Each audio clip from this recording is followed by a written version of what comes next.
that brings us into the smart money trap. And again, we show you how to identify them properly. So first of all, we have two different types and we digged into it briefly. We have something we call a smart money trap and an FFS. So what's the difference? Very important difference though. A smart money trap is an area which fakes these false mitigation areas and gives a reaction, but then obviously fails. In order then to grab the liquidity higher and then properly mitigate. An FFS is literally when you have like these areas of imbalances, but price just shoots straight through that areas. Okay, so you might ask like, why is it called FFS? We will dig into it like in a bit.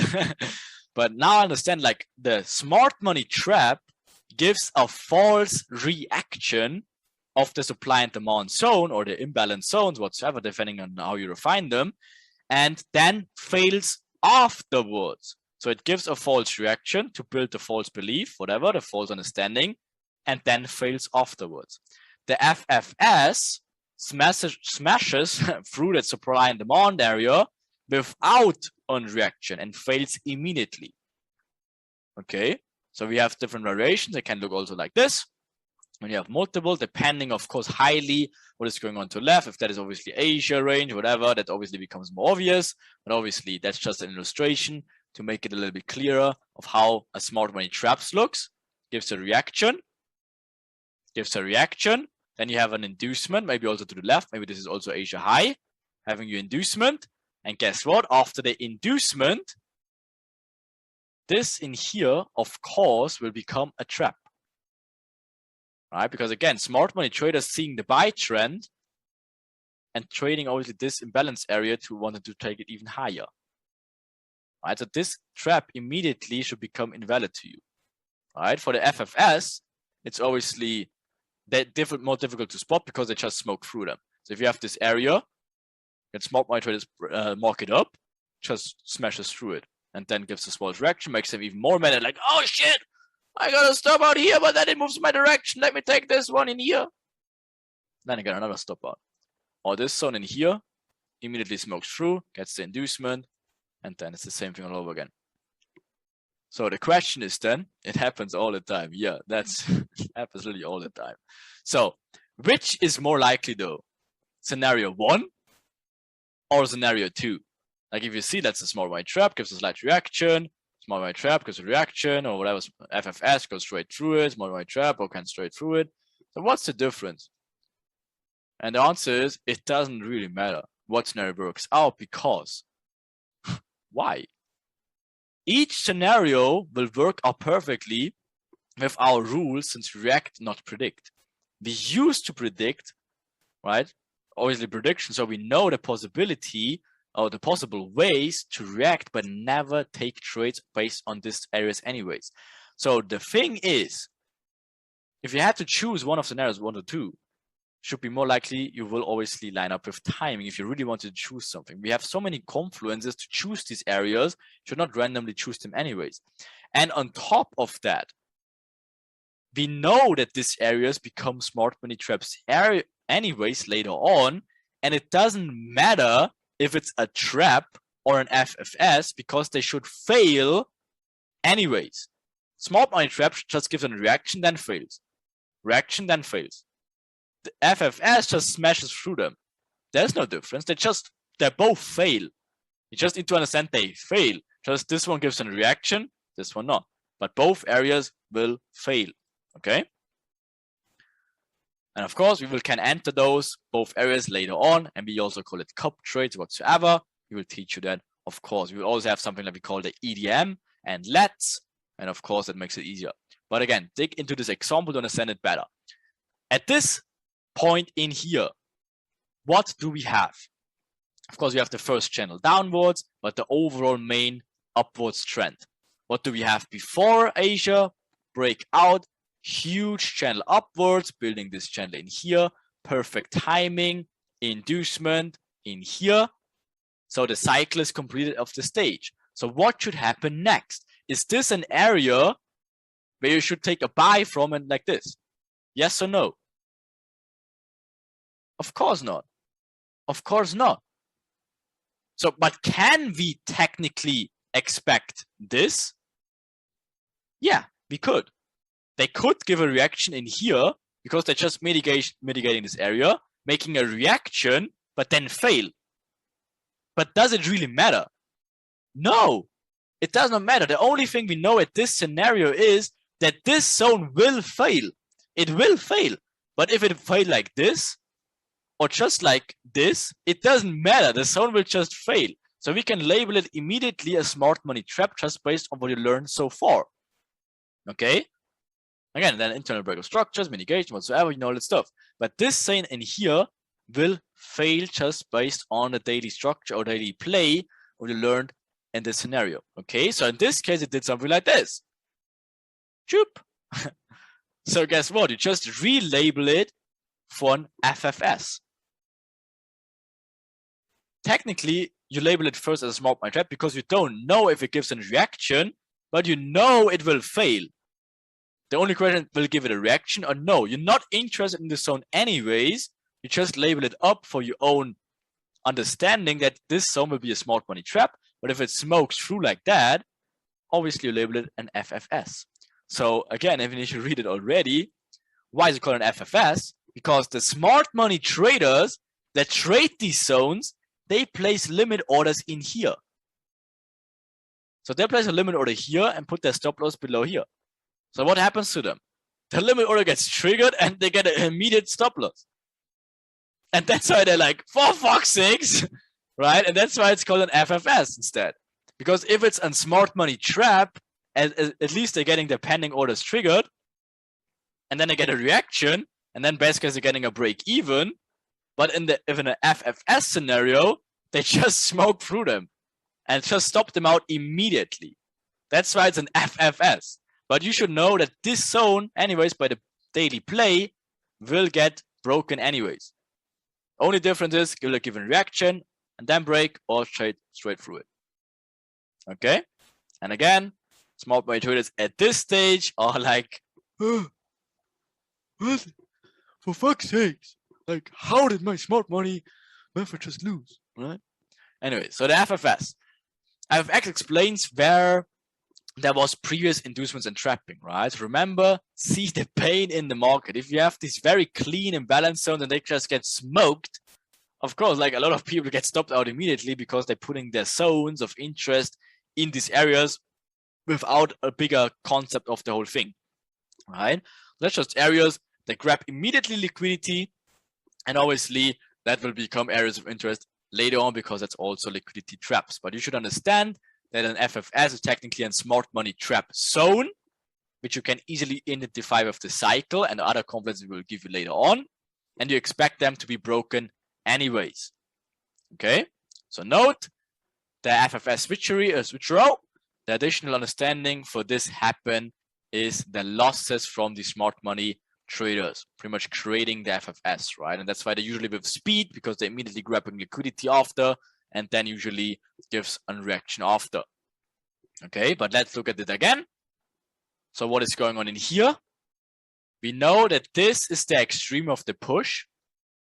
And of course, smart money traders, whatever, see the lower low in here.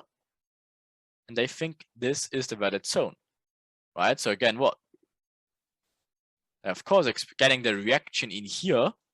So they think it's all good and done. Then they're getting in a retest in here. But we know, no. That's a smart money trap in here. Build up low side, inducement low to push price higher, stopping those smart money traders and go for the extreme mitigation area. They mitigate that one. Now we know the play is done. We can trade in line now, getting now this break of structure in here. So guess what happens? We take the mitigation zone in here,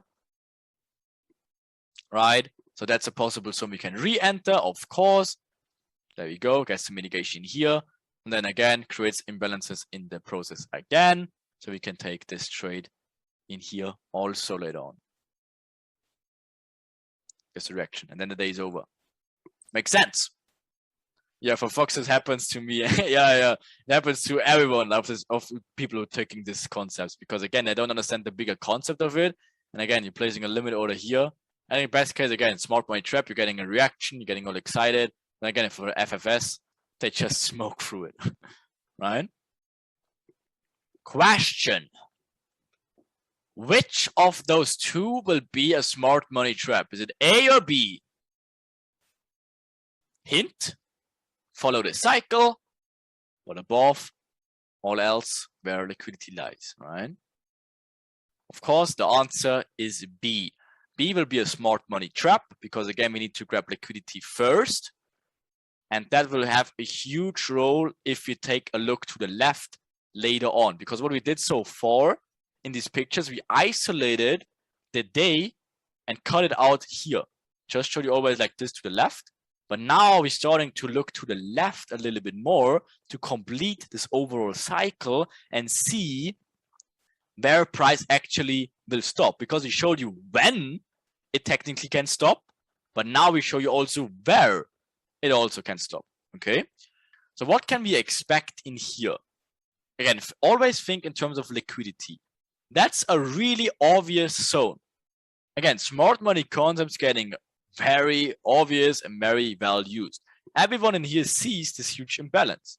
So that becomes a very obvious zone. All right, so guess what? Is it gonna be targeted? Most likely. So what are they doing here?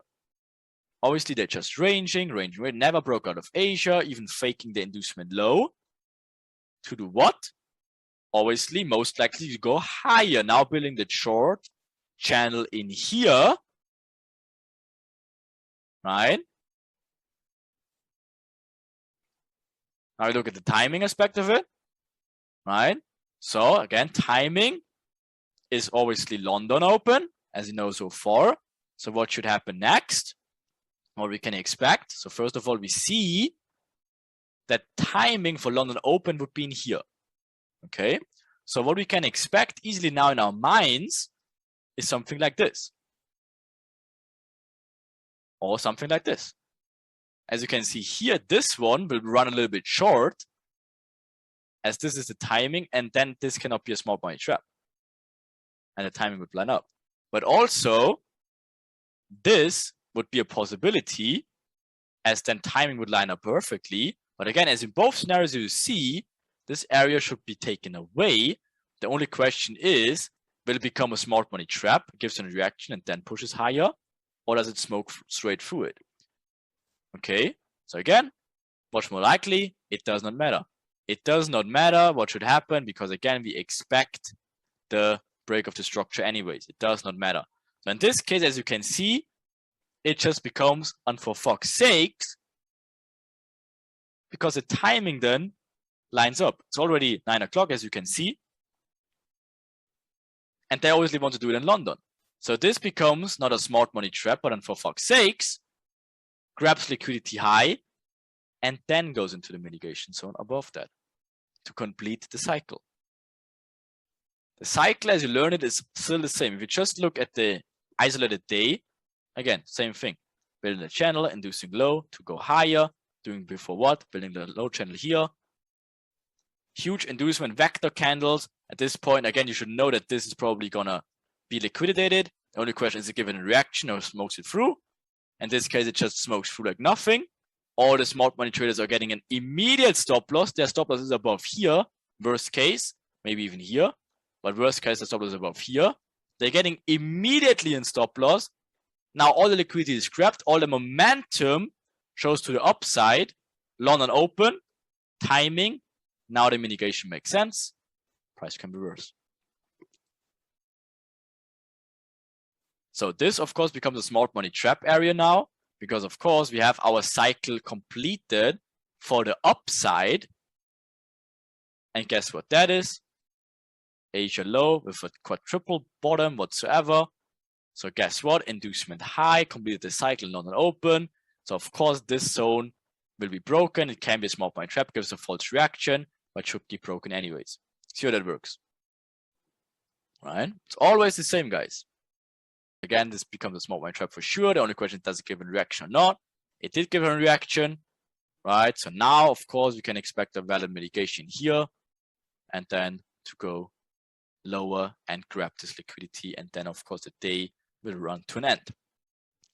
So everyone understand this overall play. It's literally the same thing we did over and over again, just we including now stuff to the left with the understanding of getting liquidity grabbed first and then mitigation. It's always the same.